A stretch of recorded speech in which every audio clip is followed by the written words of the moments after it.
यी कुत्तेका दाना खाने हुन् क्या प्रधानमन्त्री पूर्व प्रधानमन्त्रीदेखि सबै विद्यार्थी नेताहरू सबै। अनि हर्कशमन तामाङले भनेको कुरालाई आरोप लगाउने, उनले सत्य कुरा भनेका हुन्।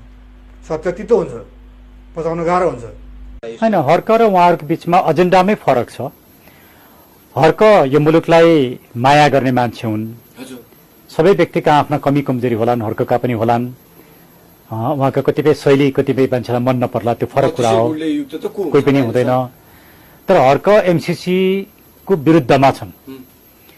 रवि, कुलमान, बालन एमसीसी वादी हुन्। त्यसले उहाँहरूको बिचमा एजेन्डै मिल्दैन पहिलो। दोस्रो कुरा, हर्क सिंहदरबार जलाउन या सर्वोच्च जलाउनका लागि प्रेरित गर्ने या त्यो जलेको हेरेर बस्ने मान्छे होइनन्।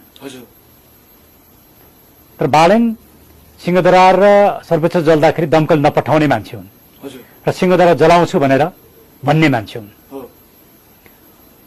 रविका थुप्रै केसेसहरू छन्, सहकारी ठगी लगायतका मुद्दा बोकेका छन्। टङ्कदाहालले त अमेरिकाका अदालतमा भएका 12-1400 डलर देखेका मुद्दाका कुरा उठाएका छन्। अब यस किसिमको 1200-1400 डलर पनि नतिरेको भन्ने जुन कुरा आएको छ, यो एकदमै न्यून स्तरको कुरा हो यो। जबकि हर्कमाथि त्यस किसिमको कुनै पनि आरोप छैन।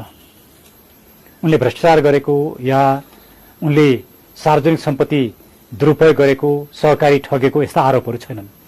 हर्क क्लिन देखिन्छन्, अहिलेसम्म क्लिन देखेका छन्। भोलि के होला त्यो भोलिको कुरा हो। तर एकातिर क्लिन छन्, अर्कोतिर उनले मुलुकको माटोलाई माया गरेका छन्। चुनाव चिन्ह पनि माटो नै बनाएका छन् र उनी जनताका माझमा गएका छन्, पिपुलकामा गएका छन् र पिपुलले उनलाई माया गरेको छ। त्यो पात्र र मुलुकको विरुद्धमा काम गर्ने, मुलुक विरोधी एजेन्डा बोक्ने अनि